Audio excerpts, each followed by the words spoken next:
ನಮಃ ಹರಿ ಓಂ. ಶ್ರೀಮನ್ಮಹಾಭಾರತದ ಆದಿಪರ್ವ ಆಸ್ತಿಕ ಪರ್ವ. ಅದರಲ್ಲಿ ಇವತ್ತು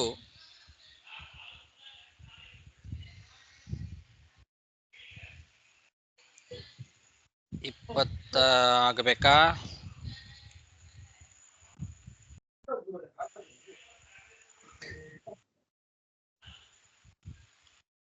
18 ಆಗಬೇಕಾ? ಹೌದು, 18 ಆಗಬೇಕಾಗ್ತದೆ. ಅನ್ಯೋನ್ಯಂ ಹೌದಾಚಾರ್ಯ.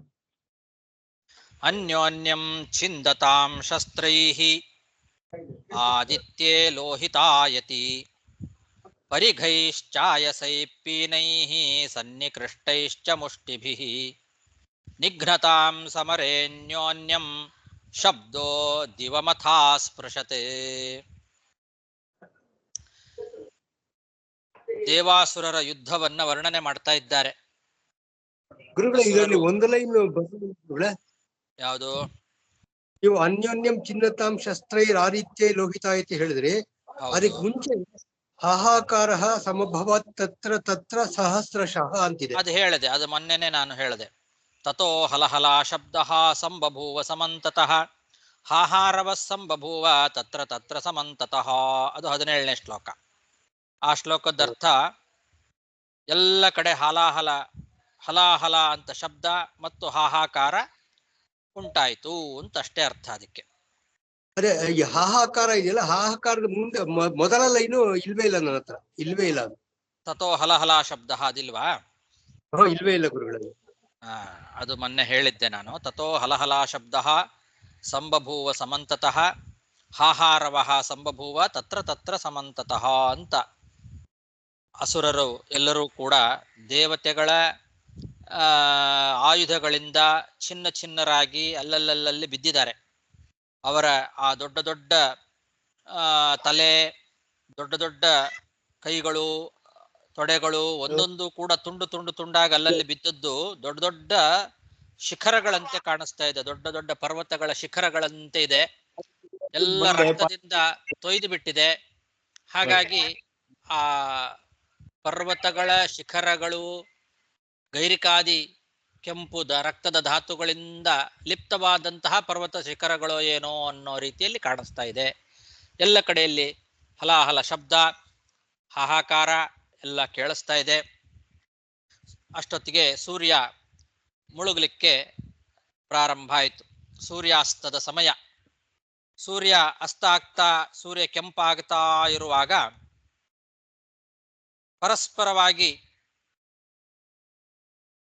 ಮುಷ್ಟಿಯಿಂದ, ಶಸ್ತ್ರದಿಂದ ಮತ್ತು ಆಯಸ ಪರಿಘಗಳು, ಆ ಎಲ್ಲ ನಾನಾ ರೀತಿಯಾದ ಆಯುಧಗಳಿಂದ ಪೀಡಿಸ್ತಕ್ಕಂತಹ ಅವರ ಶಬ್ದ ಅದು ಆಕಾಶವನ್ನೇ ಮುಟ್ಟಿತು.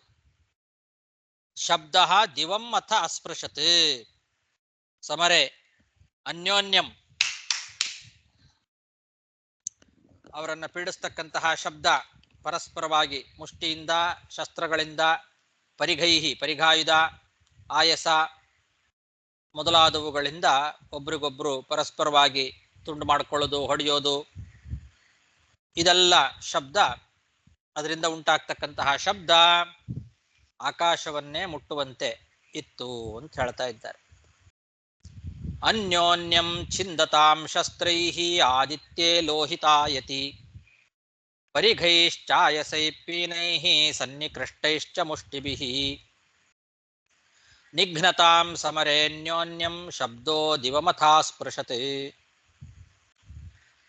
ಛಿಂದಿ ಛಿಂದಿ ಪ್ರಧಾವಧ್ವಂ ಪಾತಯಾಭಿಸರೇತಿ ಚ ವ್ಯಶ್ರೂಯಂತ ಮಹಾಘೋರಾಃ ಶಬ್ದಾಸ್ತತ್ರ ಸಮಂತತಃ. ಎಲ್ಲ ಕಡೆ ಶಬ್ದಗಳು ಯಾವ ರೀತಿ ಕೇಳಿಸ್ತಾ ಇತ್ತು ಅಂದ್ರೆ, ಕತ್ತರಿಸು ಕತ್ತರಿಸು, ಹೊಡೆದಾಕು, ಓಡಿ ಹೋಗು, ಅವನು ಕೆಳಗುರುಳಿಸು, ಅವನನ್ನು ಅಟ್ಟಿಸ್ಕೊಂಡು ಹೋಗು ಅಂತ ಈ ರೀತಿಯಾದ ಶಬ್ದಗಳು ಅಲ್ಲಲ್ಲಲ್ಲಿ ಕೇಳಿಸ್ತಾ ಇತ್ತು. ಕೆಲವರು ಚಿಂದಿ ಚಿಂದಿ ಅಂತ ಇದ್ದಾರೆ, ತುಂಡು ತುಂಡು ಮಾಡವನ್ನ ತುಂಡು ಮಾಡು ಅಂತ ಇದ್ದಾರೆ. ಕೆಲವರು ಪ್ರಧಾವಧ್ವಂ ಓಡೋಗ್ರಿ ಅಂತ ಇದ್ದಾರೆ. ಇನ್ನು ಕೆಲವರು ಪಾತಯ ಅವನನ್ನು ಬೀಳಿಸು, ಕೆಳಗೆ ಉರುಳಿಸು ಅವನನ್ನ ಹಾಕಿ ಅಂತ, ಹೀಗೆ ಅಭಿಸರ ಅಂದ್ರೆ ಓಡೋಗು, ಅವನನ್ನ ಅಟ್ಟಿಸ್ಕೊಂಡು ಹೋಗು ಅಂತ, ಈ ರೀತಿಯಾದ ಶಬ್ದಗಳು ಅಲ್ಲಲ್ಲಲ್ಲಿ ಕೇಳಿಸ್ತಾ ಇದ್ವು. ಛಿಂದಿ ಭಿಂದಿ ಪ್ರಧಾವಧ್ವಂ ಪಾತಯಾಭಿಸರೇತಿ ಚ ವ್ಯಶ್ರೂಯಂತ ಮಹಾಘೋರಾಃ ಶಬ್ದಾಸ್ತತ್ರ ಸಮಂತತಃ. ಏವಂ ಸುತುಮುಲೆ ಯುದ್ಧೇ ವರ್ತಮಾನೆ ಭಯಾವಹೇ ನರನಾರಾಯಣೌ ದೇವೌ ಸಮಾಜಗ್ಮತುರಾಹವಂ ತತ್ರ ದಿವ್ಯಂ ಧನುರ್ದೃಷ್ಟ್ವಾ ನರಸ್ಯ ಭಗವಾನಪಿ ಚಿಂತಯಾಮಾಸ ತಚ್ಚಕ್ರಂ ವಿಷ್ಣುರ್ದಾನವಸೂದನಃ. ಈ ರೀತಿ ದೇವತೆಗಳಿಗೂ ಮತ್ತು ಅಸುರರಿಗೂ ಭಯಂಕರವಾದ ಯುದ್ಧ ನಡೀತಾ ಇದೆ. ಆ ಯುದ್ಧ ಈ ರೀತಿಯಾಗಿ ಭಯಂಕರವಾಗಿ ನಡೀತಾ ಇರುವಾಗ ಆ ಯುದ್ಧ ನಡೆಯುವ ಜಾಗಕ್ಕೆ ನರ ಮತ್ತು ನಾರಾಯಣ ಇಬ್ರು ಬಂದ್ರಂತೆ. ಯುದ್ಧ ನಡೆಯುವ ಜಾಗಕ್ಕೆ ನರನಾರಾಯಣರು ಬಂದಿದ್ದಾರೆ. ಅವರಿಬ್ಬರೂ ಕೂಡ ಭಗವಂತನ ಅವತಾರ. ನರನಾರಾಯಣರು ಆ ಯುದ್ಧ ನಡೆಯುವ ಜಾಗಕ್ಕೆ ಬಂದಾಗ ಅದರಲ್ಲಿ ನರ ಏನಿದ್ದಾನೆ, ಆ ನರನ ಕೈಯಲ್ಲಿ ಒಂದು ದಿವ್ಯವಾದ ಧನುಸ್ಸಿತ್ತು. ಆ ಒಂದು ಧನುಸ್ಸನ್ನ ನೋಡಿ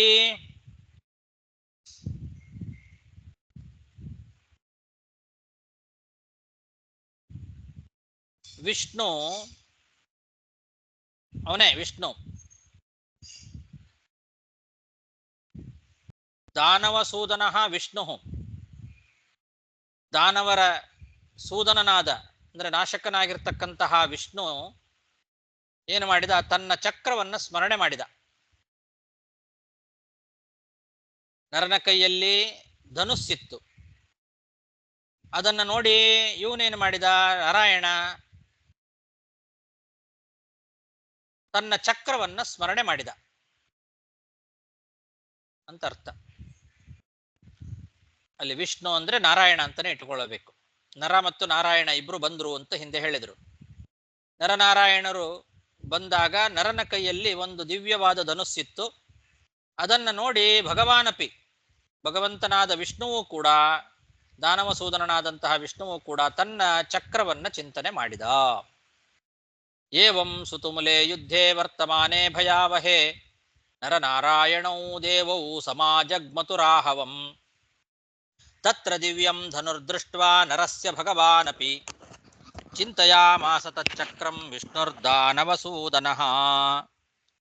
ತತೋಂಬರಾಚ್ಚಿಂತಿತಮಾತ್ರಮಾಗತಂ ಮಹಾಪ್ರಭಂ ಚಕ್ರಮಭಿತ್ರನಾಶನಂ ವಿಭಾವಸೋಸ್ತುಲ್ಯಮಕುಂಠಮಂಡಲಂ ಸುದರ್ಶನಂ ಭೀಮಮಜಯ್ಯಮುತ್ತಮಂ.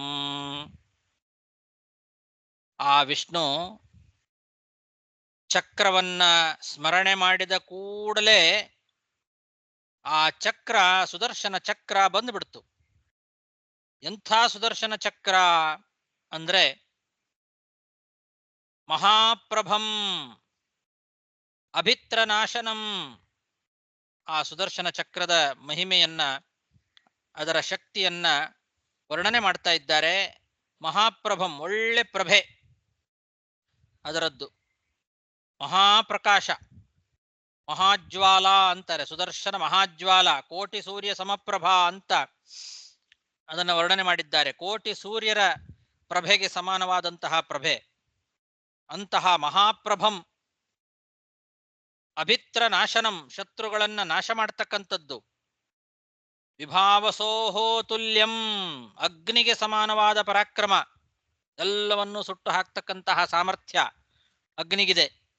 ಆ ಅಗ್ನಿಗೆ ಸಮಾನವಾದಂತಹ ಒಂದು ಪರಾಕ್ರಮ ಆ ಸುದರ್ಶನಕ್ಕೆ.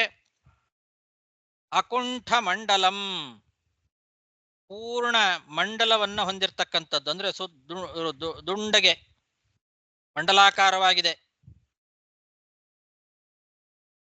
ಭೀಮಂ, ಭಯಂಕರವಾಗಿದೆ. ಅಜಯ್ಯಂ, ಅದನ್ನ ಜಯಿಸ್ಲಿಕ್ಕೆ ಯಾರ ಕೈಯಿಂದಲೂ ಸಾಧ್ಯ ಇಲ್ಲ. ಸುದರ್ಶನ ಚಕ್ರವನ್ನ ಮೀರಿ ಅದನ್ನ ಸೋಲಿಸ್ಲಿಕ್ಕೆ ಯಾರ ಕೈಯಿಂದಲೂ ಸಾಧ್ಯ ಇಲ್ಲ. ಅಜಯ್ಯಂ ಉತ್ತಮಂ, ಅತ್ಯಂತ ಶ್ರೇಷ್ಠವಾದಂಥದ್ದು. ಅಂತಹ ಸುದರ್ಶನ ಚಕ್ರ ಬಂದಿದೆ. ಅಂಬರಾತ್ ಚಿಂತಿತ ಮಾತ್ರಂ ಆಗತಂ, ಅವನು ಚಿಂತನೆ ಮಾಡಿದ ತಕ್ಷಣದಲ್ಲೇ ಅದು ಆಕಾಶದಿಂದ ಕೂಡಲೇ ಬಂತು ಸುದರ್ಶನ ಚಕ್ರ. ತತೋಂಬರಾತ್ ಚಿಂತಿತ ಮಾತ್ರಮಾಗತಂ ಮಹಾಪ್ರಭಂ ಚಕ್ರಮಭಿತ್ರನಾಶನಂ ವಿಭಾವಸೋಸ್ತುಲ್ಯಮಕುಂಠಮಂಡಲಂ ಸುದರ್ಶನಂ ಭೀಮಮಜಯ್ಯಮುತ್ತಮಂ. ತದಾಗತಂ ಜ್ವಲಿತ ಹುತಾಶನ ಪ್ರಭಂ ಭಯಂಕರಂ ಕರಿಕರಬಾಹುರಚ್ಯುತಃ ಮುಮೋಚ ವೈ ವಿಪುಳ ಮುದಗ್ರತೇಜವನ್ ಮಹಾಪ್ರಭಂ ಪರನಗರಾವಧಾರಣಂ. ಸುದರ್ಶನ ಚಕ್ರ ಆಗತಾನೆ ಬಂದದ್ದು, ಶತ್ರುಗಳಿಗೆ ಭಯಂಕರವಾಗಿರ್ತಕ್ಕಂಥದ್ದು.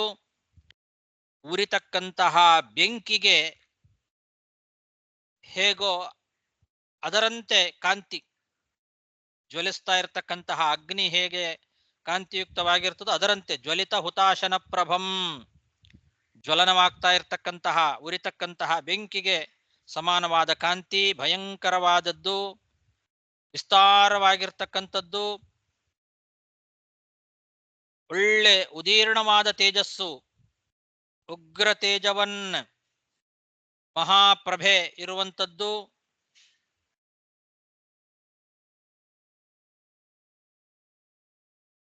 ಅಂತಹ ಶತ್ರುನಾಶಕವಾದಂತಹ ಸುದರ್ಶನ ಚಕ್ರವನ್ನ ಅಚ್ಯುತ ಹಿಡ್ಕೊಂಡ ತನ್ನ ಕೈಯಲ್ಲಿ. ಎಂಥ ಕೈ ಅದು!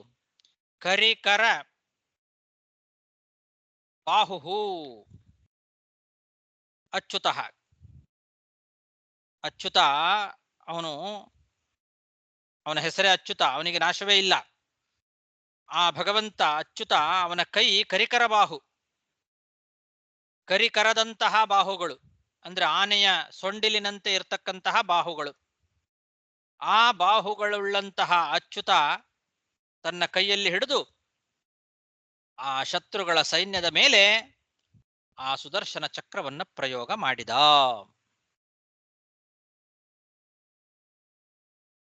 ನಿಮಗೆ ಯಾರಾದರೂ ಸುದರ್ಶನ ಹೋಮ ಮಾಡರಿ ಅಂತೇನಾದರೂ ಪರಿಹಾರವನ್ನ ಹೇಳಿದ್ರೆ ಈ ಸುದರ್ಶನ ಚಕ್ರದ ಮಹಿಮೆಯನ್ನ ಚಿಂತನೆ ಮಾಡಿದರೆ ಸಾಕು. ಸುದರ್ಶನ ಹೋಮ ಮಾಡಿದರೆ ಸುದರ್ಶನ ಹೋಮದಿಂದ ಆಗುವಂತಹ ಫಲ ಈ ಮಹಾಭಾರತದ ಈ ಶ್ಲೋಕಗಳನ್ನು ಅಧ್ಯಯನ ಮಾಡಿ ಕೇಳಿ ಸ್ಮರಣೆ ಮಾಡಿ ಭಕ್ತಿಯಿಂದ ಆ ಭಗವಂತನನ್ನ ಚಿಂತನೆ ಮಾಡಿದರೂ ಸಾಕು. ಅಷ್ಟು ಅದ್ಭುತವಾದಂತಹ ಶ್ಲೋಕಗಳು ಇದೆಲ್ಲ. ಮಹಾಭಾರತದ ಒಂದೊಂದು ಶ್ಲೋಕಗಳು ಕೂಡ ಬಹಳ ಶ್ರೇಷ್ಠವಾದ ಶ್ಲೋಕಗಳು. ಆ ಶ್ಲೋಕಗಳ ಕೇಳಬೇಕು, ನಾವು ಕಿವಿಯಿಂದ ಆ ಶ್ಲೋಕಗಳನ್ನೇ ಕೇಳಬೇಕು. ಜ್ವಲಿತ ಹುತಾಶನ ಪ್ರಭಂ, ಜ್ವಲಿಸ್ತಾ ಇರತಕ್ಕಂತಹ ಹುತಾಶನ ಅಂದ್ರೆ ಅಗ್ನಿ, ಆ ಅಗ್ನಿಗೆ ಸಮಾನವಾದ ಪ್ರಭೆ, ಭಯಂಕರವಾದದ್ದು. ಕರಿಕರ ಬಾಹು ಅಚ್ಯುತಃ, ಆನೆಯ ಸೊಂಡಿಲಿನಂತೆ ಇರತಕ್ಕಂತಹ ಬಾಹುಗಳುಳ್ಳ ಆ ಅಚ್ಯುತ ಭಗವಂತ ತನ್ನ ಕೈಯಲ್ಲಿ ಹಿಡಿದು ವಿಪುಳಂ ಉಗ್ರ ತೇಜವನ್, ಬಹಳ ವಿಸ್ತಾರವಾದದ್ದದು ಸುದರ್ಶನ. ಉಗ್ರ ತೇಜವನ್, ಉದೀರ್ಣವಾದ ತೇಜಸ್ಸು ಉಳ್ಳಂಥದ್ದು. ಮಹಾಪ್ರಭಂ, ಅಂತಹ ಒಂದು ಸುದರ್ಶನ ಚಕ್ರವನ್ನ ಶತ್ರುಗಳ ಮೇಲೆ ಪ್ರಯೋಗ ಮಾಡಿದ. ತದಾಗತಂ ಜ್ವಲಿತ ಹುತಾಶನ ಪ್ರಭಂ ಭಯಂಕರಂ ಕರಿಕರಬಾಹುರಚ್ಯುತಃ ಮುಮೋಚ ವೈ ವಿಪುಳ ಮುದಗ್ರ ತೇಜವನ್ ಮಹಾಪ್ರಭಂ ಪರನಗರಾವಧಾರಣಂ. ತದರ್ಕಕೋಟಿಜ್ವಲಿತ ಹುತಾಶ ಸನ್ನಿಭಂ ಪುನಃ ಪುನರ್ನ್ಯಪತದುದಗ್ರ ವೇಗವತೆ ವ್ಯದಾರಯದ್ದಿತಿದನುಜಾನ್ ಸಹಸ್ರಶಃ ಕರೇರಿತಂ ಪುರುಷವರೇಣ ಸಂಯುಗೇ ತದರ್ಕಕೋಟಿ ಜ್ವಲಿತ ಹುತಾಶನ ಸನ್ನಿಭಂ ಅಂದಿದ್ದಾರೆ. ಅಂದ್ರೆ ಕೋಟಿ ಸೂರ್ಯರ ಪ್ರಭೆ, ಕೋಟಿ ಸೂರ್ಯ ಸಮಪ್ರಭವಾದದ್ದು ಆ ಸುದರ್ಶನ. ಕೋಟಿ ಅಂದ್ರೆ ಕೋಟಿ ಅಲ್ಲ, ಕೋಟ್ಯಾಂತರ ಸೂರ್ಯರು ಅಂತ ಅರ್ಥ. ಬರೀ 1 ಕೋಟಿ ಅಲ್ಲ. 1 ಕೋಟಿ ಸೂರ್ಯರ ಪ್ರಭೆ ಅಂತ ಹೇಳಿದ್ರೆ ಕಡಿಮೆ ಆಗತ್ತೆ. ಹಾಗಾಗಿ ಕೋಟಿ ಸೂರ್ಯ ಸಮಪ್ರಭಾ ಅಂದ್ರೆ ಕೋಟ್ಯಾಂತರ ಸೂರ್ಯರ ಪ್ರಭೆ ಹೇಗಿರುತ್ತೋ ಹಾಗೆ, ಅದಕ್ಕೆ ಸಮಾನವಾದ ಪ್ರಭೆ ಅದರದ್ದು, ಚಕ್ರದ್ದು. ಜ್ವಲಿಸುವ ಅಗ್ನಿಯಂತೆ ಅದರ ಕಾಂತಿ, ಉಗ್ರ ವೇಗವತೆ, ಮಹಾವೇಗವುಳ್ಳದ್ದು. ಆ ಸುದರ್ಶನ ಚಕ್ರ ಎಷ್ಟು ವೇಗವಾಗಿ ತಿರುಗ್ತದೆ ಅಂತಂದ್ರೆ, ಅದನ್ನ ಪರೀಕ್ಷಿತ್ ರಾಜನ ರಕ್ಷಣೆ ಮಾಡುವಾಗ ಗರ್ಭದಲ್ಲಿ ತಿರುಗಿದ್ದನ್ನ ಸ್ವತಃ ಪರೀಕ್ಷಿತ್ ರಾಜರು ವರ್ಣನೆ ಮಾಡಿ ಹೇಳ್ತಾರೆ, ನಾನು ಕಣ್ಣಾರೆ ಕಂಡಿದ್ದೇನೆ ಅಂತ. ಬ್ರಹ್ಮ ಅಸ್ತ್ರ, ಅಶ್ವತ್ಥಾಮಾಚಾರ ಬಿಟ್ಟ ಬ್ರಹ್ಮಾಸ್ತ್ರ, ಅದು ಗರ್ಭವನ್ನ ತಾಕದೇ ಇರುವಂತೆ ಗರ್ಭದ ಸುತ್ತಲೂ ಕೂಡ ಅದು ಸುತ್ತುತ್ತಾ ಇರುವಾಗ, ಗರ್ಭದ ಸುತ್ತಲೂ ಸುತ್ತುತ್ತಾ ಇರುವಾಗ, ಆ ಕಡೆಯಿಂದ ಈ ಕಡೆ ಸುತ್ತುವಾಗ ಈ ಕಡೆ ಗ್ಯಾಪ್ ಇರ್ತದಲ್ಲ, ಆ ಗ್ಯಾಪ್ ಅಲ್ಲಿ ಏನಾದ್ರೂ ಬ್ರಹ್ಮಾಸ್ತ್ರ ಬಂದು ಅದನ್ನ ತಾಕಬಹುದಿತ್ತು ಗರ್ಭವನ್ನ. ಆದ್ರೆ ಅಷ್ಟಕ್ಕೂ ಅವಕಾಶ ಇಲ್ಲದೆ ಅಷ್ಟು ವೇಗವಾಗಿ ಸುತ್ತುತ್ತಾ ಇತ್ತದು ಗರ್ಭದ ಸುತ್ತಲೂ.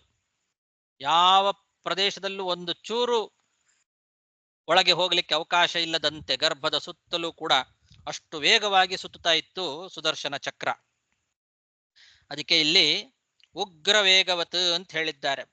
ಅತ್ಯಂತ ವೇಗ ಅದರದ್ದು ಸುದರ್ಶನ ಚಕ್ರದ್ದು. ಅಂತಹ ಸುದರ್ಶನ ಚಕ್ರವನ್ನ ಪುರುಷೋತ್ತಮ ತನ್ನ ಕೈಯಿಂದ ಪ್ರಯೋಗ ಮಾಡಿದ್ದಾನೆ. ಪುರುಷವರೇಣ ಕರೇರಿತಂ ಅಂದಿದ್ದಾರೆ. ಇಂತಹ ಸುದರ್ಶನ ಚಕ್ರ ಬಹಳ ಉತ್ತಮವಾದ ಚಕ್ರ. ಅದನ್ನು ಪ್ರಯೋಗ ಮಾಡಿದವರು ಯಾರು? ಸರ್ವೋತ್ತಮನಾದ ಪುರುಷೋತ್ತಮನಾದ ಭಗವಂತ. ಪುರುಷವರೇಣ ಕರೇರಿತಂ, ಎಲ್ಲಿ? ಯುದ್ಧದಲ್ಲಿ ಸಂಯುಗೆ ಅಂದ್ರೆ ಯುದ್ಧದಲ್ಲಿ ಪುರುಷೋತ್ತಮನ ಕೈಯಿಂದ ಪ್ರಯೋಗ ಮಾಡಿರ್ತಕ್ಕಂಥದ್ದು. ಅಂತಹ ಒಂದು ಸುದರ್ಶನ ಚಕ್ರ ಪುನಃ ಪುನಃ ಶತ್ರುಗಳ ಮೇಲೆ ಬೀಳ್ತಾ ಸಾವಿರಾರು ಸಂಖ್ಯೆಯಲ್ಲಿ ದಿತಿಯ ಮಕ್ಕಳನ್ನ ಮತ್ತು ಧನುವಿನ ಮಕ್ಕಳನ್ನ ಸೀಳಿ ಹಾಕಿ ಬಿಡುತ್ತಂತೆ. ದಿತಿ ಧನುಜಾನ್ ಅಂತಿದ್ದಾರೆ. ದಿತಿ ಧನುಜಾನ್ ಅಂದ್ರೆ ದಿತಿಯ ಮಕ್ಕಳು ಮತ್ತು ಧನುವಿನ ಮಕ್ಕಳು. ಧನುವಿನ ಮಕ್ಕಳೆಲ್ಲ ದಾನವರು, ದಿತಿಯ ಮಕ್ಕಳೆಲ್ಲ ದೈತ್ಯರು. ಹೀಗೆ ದೈತ್ಯರು ಮತ್ತು ದಾನವರನ್ನ, ಅದು ಸಾವಿರಾರು ಸಂಖ್ಯೆಯಲ್ಲಿರ್ತಕ್ಕಂತಹ ದಿತಿ ದಾನವರನ್ನೆಲ್ಲ, ದೈತ್ಯರು ದಾನವರನ್ನೆಲ್ಲ ಕೊಂದು ಹಾಕಿದೆ, ಸೀಳಿ ಹಾಕಿದೆ ಈ ಸುದರ್ಶನ ಚಕ್ರ. ಹೀಗೆ ದುಷ್ಟರನ್ನ ಸಂಹಾರ ಮಾಡತಕ್ಕಂಥದ್ದು ಸುದರ್ಶನ ಚಕ್ರ ಅಂತ ಚಿಂತನೆ ಮಾಡಿದರೆ, ನಮ್ಮ ಎಲ್ಲ ದುಷ್ಟಶಕ್ತಿಗಳು, ನಮಗೆ ತೊಂದರೆ ಕೊಡ್ತಕ್ಕಂತಹ ದುಷ್ಟಶಕ್ತಿಗಳೇನಾದರೂ ಇದ್ರೆ ಅದೆಲ್ಲ ಪರಿಹಾರ ಆಗ್ತದೆ. ಆ ಸುದರ್ಶನ ಚಕ್ರವನ್ನ ಭಕ್ತಿಯಿಂದ ಈ ರೀತಿ ದೈತ್ಯರನ್ನ ದಾನವರನ್ನೆಲ್ಲ ಸೀಳಿ ಹಾಕ್ತು ಅಂತ ಚಿಂತನೆ ಮಾಡಬೇಕು. ತದರ್ಕ ಕೋಟಿ ಜ್ವಲಿತ ಹುತಾಶ ಸನ್ನಿಭಂ ಪುನಃ ಪುನರ್ನ್ಯಪದತ್ ಉಗ್ರವೇಗವತೆ ವ್ಯದಾರಯದ್ದಿತಿಧನುಜಾನ್ ಸಹಸ್ರಶಃ ಕರೇರಿತಂ ಪುರುಷವರೇಣ ಸಂಯುಗೇ ದಹತ್ ಕ್ವಚಿಜ್ವಲನ ಇವಾವಲೇಲಿಹತೆ ಪ್ರಸಹ್ಯತಾನ್ ಅಸುರಗಣಾನ್ಯಕೃಂತತ ಪ್ರವೇಪಿತಂ ವಿಯತಿ ಮುಹುಕ್ಷಿತೌ ತದಾ ಪಪೌರಣೆ ರುಧಿರಮಥೋಪಿ ಶಾಚವತ್.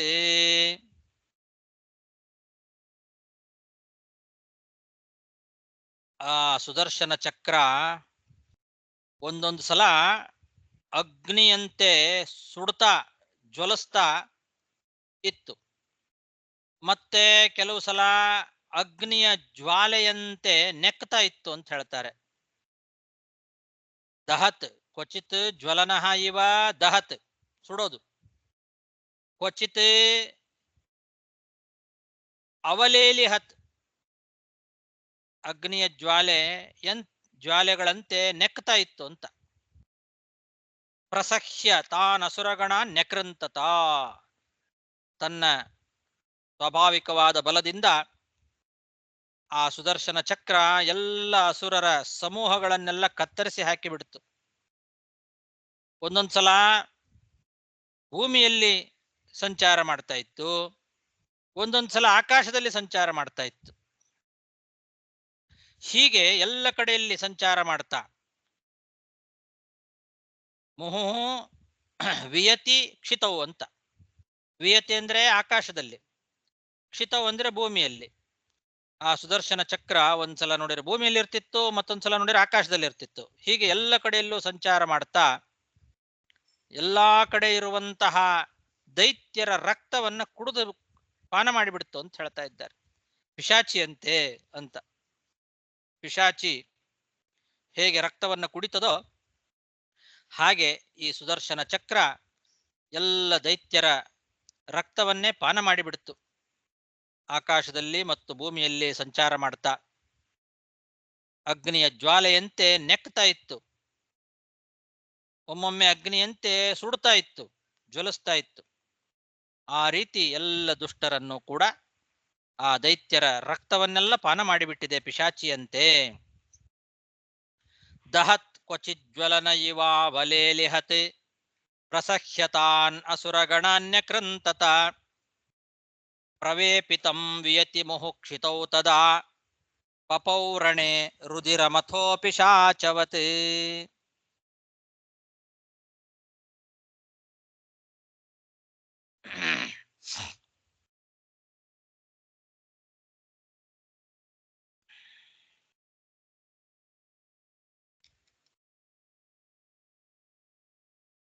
ಅಥಾಸುರಾ ಗಿರಿಭಿರದೀನಚೇತಸ ಮುಹುರ್ಮುಹುಃಸುರಗಣಂ ಮರ್ದಯಂಸ್ತದಾ ಮಹಾಬಲ ವಿಗಳಿತ ಮೇಘವರ್ಚಸಃ ಸಹಸ್ರಶೋ ಗಗನಮಭಿಪ್ರಪದ್ಯತೆ.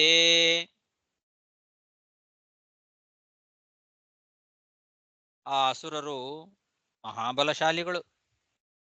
ಇಷ್ಟಾದ್ರೂ ಅವರೇನು ಎದೆಗುಂದಲಿಲ್ಲ. ಮಹಾಬಲಶಾಲಿಗಳಾದಂತಹ ಆ ಅಸುರರು ಮತ್ತೆ ಸಾವಿರಾರು ಸಂಖ್ಯೆಯಲ್ಲಿ ದೇವತೆಗಳ ಮೇಲೆ ಪುನಃ ಪುನಃ ಆಕ್ರಮಣ ಮಾಡ್ತಾ ಇದ್ದಾರಂತೆ. ಆಕಾಶದಿಂದ ಕೆಳಗೆ ಬಿದ್ದಂತಹ ಮೇಘಗಳಂತೆ ಅಂತ ಹೇಳ್ತಾ ಇದ್ದಾರೆ. ಮೋಡಗಳು.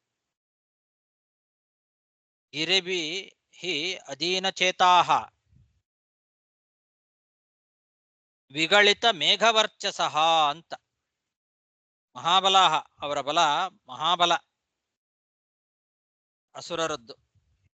ವಿಗಳಿತ ಮೇಘವರ್ಚಸಃ ಅಂತಂದ್ರೆ ಆಕಾಶದಿಂದ ಕೆಳಗೆ ಉರುಳಿ ಬೀಳುವ ಮೋಡಗಳಂತೆ ಅವರ ಕಾಂತಿ ಇತ್ತು. ಅಂತಹ ಆ ಎಲ್ಲ ಅಸುರರು ಸಹಸ್ರಶಃ ಸಾವಿರಾರು ಸಂಖ್ಯೆಯಲ್ಲಿ ಆಕಾಶವನ್ನ ಏರಿ ಗಗನಂ ಅಭಿಪ್ರಪದ್ಯ ದೇವತೆಗಳನ್ನ, ಆ ದೇವತಾ ಸಮೂಹವನ್ನ ಪುನಃ ಪುನಃ ಹೊಡಿತಾ ಇದ್ದಾರೆ. ಮರ್ದಯನ್, ದೇವತೆಗಳನ್ನ ಮತ್ತೆ ಮತ್ತೆ ಘಾತಿಸ್ತಾ ಇದ್ದಾರೆ, ಹೊಡಿತಾ ಇದ್ದಾರೆ. ಅಧೀನಚೇತಾಹ ಅಂದಿದ್ದಾರೆ ಅವರನ್ನ. ಅವರಿಗೆ ಅವರ ಸಾಮರ್ಥ್ಯ ಇಷ್ಟೆಲ್ಲ ಆದರೂ ಕೂಡ ಅವರು ಎದೆಗುಂದಲಿಲ್ಲ. ಧೈರ್ಯ ಹಾಗೇ ಇತ್ತು ಅವರಿಗೆ. ಇನ್ನೂ ಮಹಾಬಲಶಾಲಿಗಳಾಗಿ ಸಾವಿರಾರು ಸಂಖ್ಯೆಯಲ್ಲಿ ಅವರೆಲ್ಲ ದೇವತಾ ಸಮೂಹಗಳನ್ನ ಮತ್ತೆ ಮತ್ತೆ ಹೊಡಿತಾ ಇದ್ದಾರೆ. ಆಕಾಶವನ್ನ ಏರಿ ಏರಿ ಹೊಡಿತಾ ಇದ್ದಾರೆ. ಅಥಾಸುರಾ ಗಿರಿಭಿರದೀನ ಚೇತಸ ಮುಹುರ್ಮುಹುಃಸುರಗಣಮರ್ದಯಂಸ್ತದಾ ಮಹಾಬಲ ವಿಗಳಿತ ಮೇಘವರ್ಚಸಃ ಸಹಸ್ರಶೋ ಗಗನಮಭಿಪ್ರಪದ್ಯತೆ ಅಥಾಂಬರಾದ್ ಭಯಜನನ ಪ್ರಪೇದಿರೆ ಸಪಾದಪ ಬಹುವಿಧ ಮೇಘರೂಪಿಣಃ ಮಹಾದ್ರಯ ಪ್ರವಿಗಳಿತಾಗ್ರಸಾನವಃ ಪರಸ್ಪರಂ ದ್ರುತಮಭಿಹತ್ಯ ಸಸ್ವನಾಃ. ಈ ರೀತಿ ಅವರು ಆಕಾಶವನ್ನ ಏರಿ ಏರಿ ದೇವತಾ ಗಣಗಳನ್ನ ಮತ್ತೆ ಮತ್ತೆ ಹೊಡಿತಾ ಇರುವಾಗ ಆಕಾಶದಿಂದ ಭಯಂಕರವಾದ ಮಳೆ ಸುರಿತಂತೆ. ಎಂಥ ಮಳೆ? ದೊಡ್ಡ ದೊಡ್ಡ ಮೋಡಗಳಂತೆ ಇರುವ ಮರಗಳ ಮಳೆ. ಸಪಾದಪಾಹ ಬಹುವಿಧ ಮೇಘ ರೂಪಿಣ ಅಂದಿದ್ದಾರೆ. ದೊಡ್ಡ ದೊಡ್ಡ ಮರಗಳು, ಭಾರಿ ದೊಡ್ಡ ದೊಡ್ಡ ಮರಗಳು. ಅದು ಹೇಗೆ ಅಂದ್ರೆ ಬಹುವಿಧ ಮೇಘ ರೂಪಿಣ ಅಂತ, ನಾನಾ ವಿಧವಾದಂತಹ ಮೋಡಗಳಂತೆ ಇರುವ ಮರಗಳು, ಭಯಂಕರವಾದ ಮರಗಳ ಮಳೆ. ಆ ಮರಗಳದ್ದೇ ಮಳೆ ಬರ್ತಾ ಇದೆ. ದೊಡ್ಡ ದೊಡ್ಡ ಪರ್ವತಗಳು ಆ ಮರಗಳ ಮೇಲೆ ಬೀಳ್ತಾ ಇದ್ದಾವೆ. ಆ ಪರ್ವತಗಳು, ಪರ್ವತಗಳ ಶಿಖರಗಳು, ಆ ಶಿಖರಗಳ ಜೊತೆಯಲ್ಲಿ ಆ ಎಲ್ಲ ದೊಡ್ಡ ದೊಡ್ಡ ಪರ್ವತಗಳು ಬಂದು ಮರಗಳ ಮೇಲೆ ಬೀಳ್ತಾ ಇದ್ದಾವೆ. ಆ ಮರಗಳ ಮೇಲೆ ಬಂದು ಆ ಪರ್ವತಗಳು ಬಿದ್ದಾಗ ಭಾರೀ ದೊಡ್ಡ ಶಬ್ದ ಆಗ್ತಾ ಇದೆ.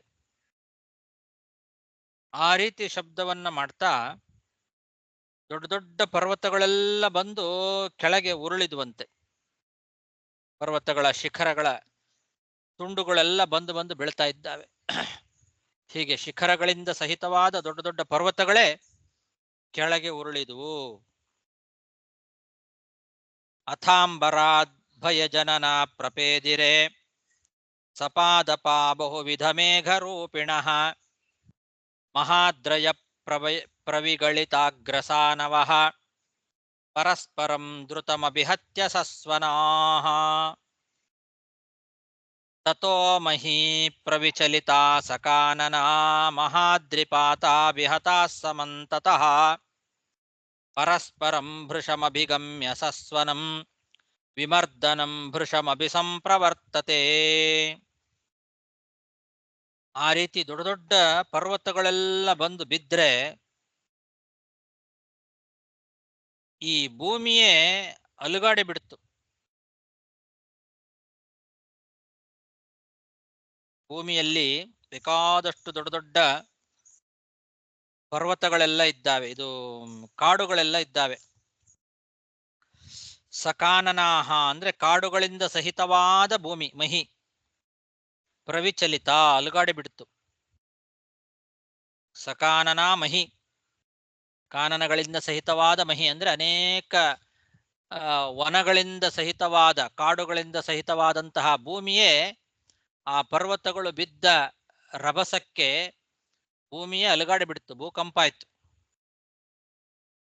ದೇವತೆಗಳು ಮತ್ತು ದಾನವರು ಪರಸ್ಪರವಾಗಿ ಒಬ್ಬರನ್ನೊಬ್ಬರು ಹೊಡೆದಾಡ್ಕೊಳ್ತಾ ಇದ್ದಾರೆ. ಘೋರವಾಗಿ ಶಬ್ದ ಕೇಳಿಸ್ತಾ ಇದೆ. ಸಸ್ವನಂ ವಿಮರ್ದನಂ, ಪರಸ್ಪರವಾಗಿ ವಿಮರ್ದನ ಮಾಡಿಕೊಂಡ್ರು. ಅವ್ರು ಇವ್ರಿಗೆ ಹೊಡೆಯೋದು, ಇವ್ರು ಅವ್ರಿಗೆ ಹೊಡೆಯೋದು. ಈ ರೀತಿ ಬಹಳ ಘೋರವಾದ ಯುದ್ಧ ನಡೀತಾ ಇದೆ. ಮತ್ತೆ ತಥೋ ಮಹೀ ಪ್ರವಿಚಲಿತಾ ಸಕಾನನ ಮಹಾದ್ರಿಪಾತಾ ಬಿಹತಾ ಸಮಂತತಃ ಪರಸ್ಪರಂ ಭೃಶಮಭಿಗಮ್ಯ ಸಸ್ವನಂ ವಿಮರ್ದನಂ ಭೃಶಮಭಿಸಂಪ್ರವರ್ತತೆ. ನರಸ್ತತೋ ವರ ಕನಕಾಗ್ರಭೂಷಣೈಃ ಮಹೇಶುಭಿಃ ಪವನಪಥಂ ಸಮಾವೃಣೋತ್ ವಿದಾರಯನ್ ಗಿರಿಶಿಖರಾಣಿ ಪತ್ರಿಭಿಃ ಮಹಾಹವೇ ಅಸುರಗಣ ವಿಗ್ರಹೇ ತದಾ.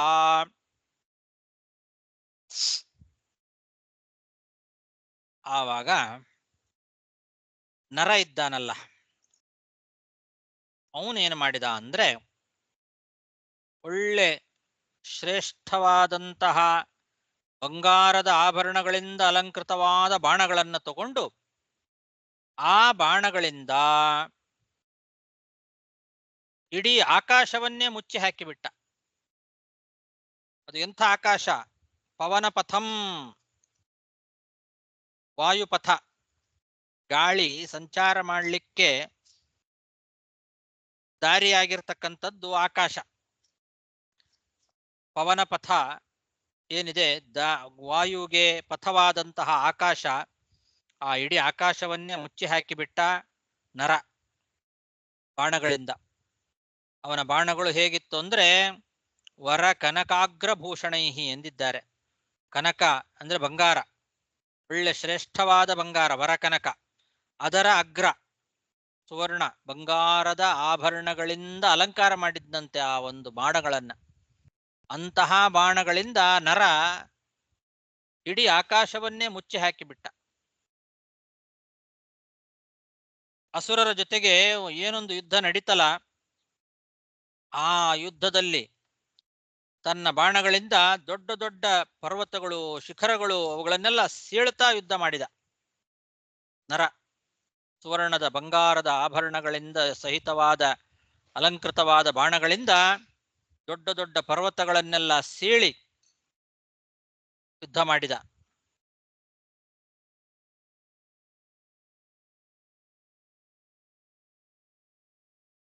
ನರಸ್ತತೋ ವರಕನಕಾಗ್ರಭೂಷಣೈಃ ಮಹೇಶುಭಿಃ ಪವನಪಥಂ ಸಮಾವೃಣೋತ್ ವಿದಾರಯನ್ ಗಿರಿಶಿಖರಾಣಿ ಪತ್ರಿಭಿಃ ಮಹಾಹವೇ ಅಸುರಗಣ ವಿಗ್ರಹೇ ತದಾ.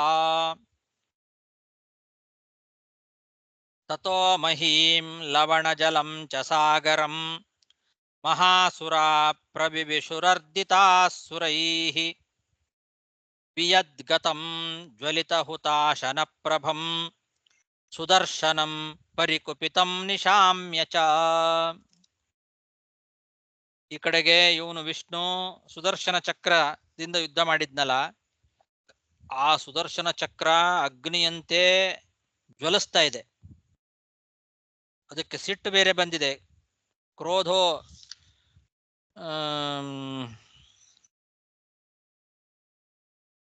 ಪರಿಕುಪಿತಂ ಅಂದಿದ್ದಾರೆ.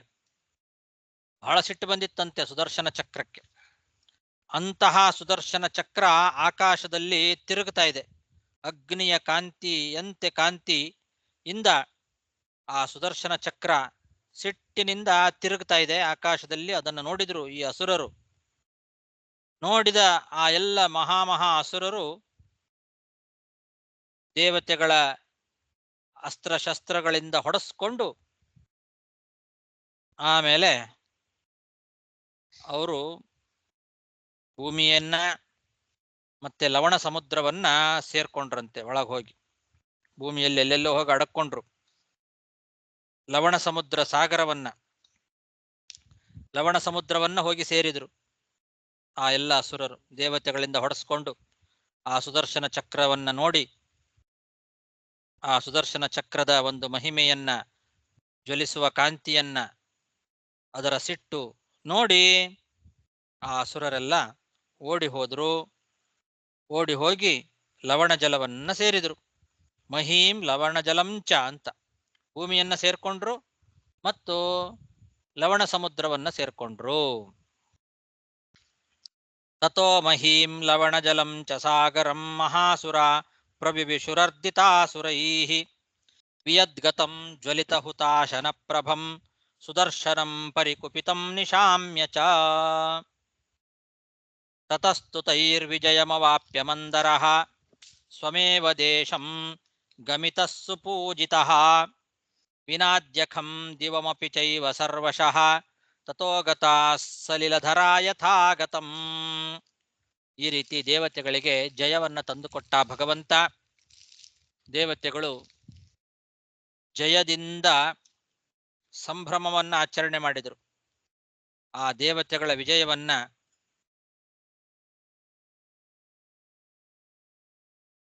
ಸಂಭ್ರಮಿಸಿ ದೇವತೆಗಳು ಮಂದರ ಪರ್ವತದ ಮೂಲ ಜಾಗಕ್ಕೆ ಬಂದ್ರಂತೆ. ಎಲ್ಲರೂ ಮಂದರ ಪರ್ವತದ ಮೂಲ ಸ್ಥಾನಕ್ಕೆ ಬಂದು ಸೇರಿದರು ಇವರೆಲ್ಲ ದೇವತೆಗಳು, ಜಯವನ್ನ ಸಂಪಾದನೆ ಮಾಡಿ.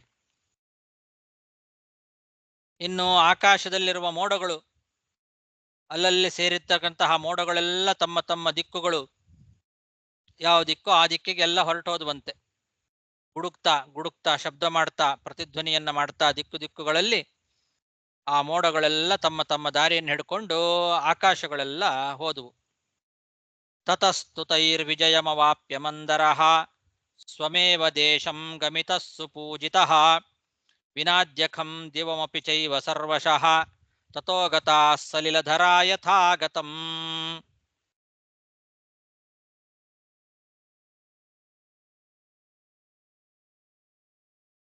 ತಥೋ ಅಮೃತಂ ಸುನಿಹಿತಮೇವ ಚಕ್ರಿರೆ ಸುರಾಪರಾಂ ಮುದಮಧಿಗಮ್ಯ ಪುಷ್ಕಳಾಂ ದದುಶ್ಚ ತಂ ನಿಧಿಂ ಅಮೃತಸ್ಯ ರಕ್ಷಿತುಂ ಕಿರೀಟಿನೇ ಬಲಿಬಿರಥಾ ಅಮರಾರಿಭಿಃ. ದೇವತೆಗಳಿಗೆಲ್ಲ ಬಹಳ ಸಂತೋಷ ಆಯಿತು. ಅಸುರರಿಂದ ವಿಜಯವನ್ನ ಸಂಪಾದನೆ ಮಾಡಿದರು. ಬಹಳ ಸಂತೋಷದಿಂದ ಅಮೃತವನ್ನ ಸರಿಯಾದ ಜಾಗದಲ್ಲಿಟ್ರಂತೆ. ಆ ಅಮೃತ ದೇವತೆಗಳಿಗೆ ಸಿಕ್ಕಂತಹ ಅಮೃತ ಏನಿದೆ ಅದನ್ನ ಅಸುರರಿಗೆ ಸಿಗದೇ ಇರುವಂತೆ ಅದನ್ನ ಸರಿಯಾದ ಒಂದು ಜಾಗದಲ್ಲಿ ರಕ್ಷಣೆ ಮಾಡಿ ಇಟ್ಟಿದ್ದಾರೆ.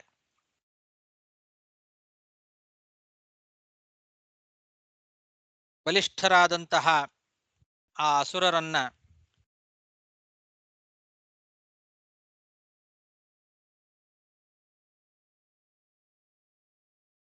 ಜಯಿಸಿ ಆ ಅಸುರರಿಂದ ಆ ಅಮೃತಕ್ಕೆ ರಕ್ಷಣೆ ಸಿಗಬೇಕು. ಅದಕ್ಕೆ ಏನು ಮಾಡಿದ್ರು, ಆ ಅಮೃತದ ಕಲಶವನ್ನ ತಗೊಂಡು ಹೋಗಿ ಇಂದ್ರನಿಗೆ ಕೊಟ್ರಂತೆ. ದೇವತೆಗಳು ಬೇರೆ ಎಲ್ಲಿಯಾದರೂ ಇಟ್ಟರೆ ಅದನ್ನ ಅಪಹಾರ ಮಾಡಿಬಿಡಬಹುದು ಅಂತ ಹೇಳಿ ಆ ಅಮೃತದ ಕಲಶವನ್ನ ರಕ್ಷಣೆ ಮಾಡಲಿಕ್ಕೋಸ್ಕರ ಅದನ್ನ ತಗೊಂಡು ಹೋಗಿ ಎಲ್ಲಾ ದೇವತೆಗಳು ಕೂಡ ದೇವೇಂದ್ರನಿಗೆ ಆ ಅಮೃತದ ಕಲಶವನ್ನ ಕೊಟ್ಟರು. ತಥೋಮೃತಂ ಸುನಿಹಿತಮೇವ ಚಕ್ರಿರೆ ಸುರಾಪರಾಂ ಮುದಮಧಿಗಮ್ಯ ಪುಷ್ಕಳಾಂ ದದುಶ್ಚ ತಂ ನಿಧಿಂ ಅಮೃತಸ್ಯ ರಕ್ಷಿತುಂ ಕಿರೀಟಿನೇ ಬಲಿಭಿರಥಾಮರಾರಿಭಿಃ.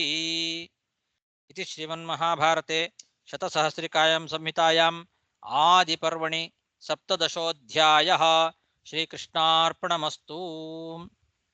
ಅಲ್ಲಿಗೆ ಮಹಾಭಾರತದ ಆದಿಪರ್ವದಲ್ಲಿ 17ನೇ ಅಧ್ಯಾಯ ಮುಗಿತು. ಶ್ರೀಕೃಷ್ಣಾರ್ಪಣಮಸ್ತು. ಮುಂದೆ 18ನೇ ಅಧ್ಯಾಯವನ್ನ ಮತ್ತೆ ನಾಳೆ ದಿವಸ ನೋಡೋಣ. ನಮಸ್ಕಾರ ಗುರು. ವಂದನೆಗಳು. ಧನ್ಯವಾದ. ನಮಸ್ಕಾರ. ಹರೇ ಶ್ರೀನಿವಾಸ. ನಮಸ್ಕಾರ ಗುರುಗಳೇ.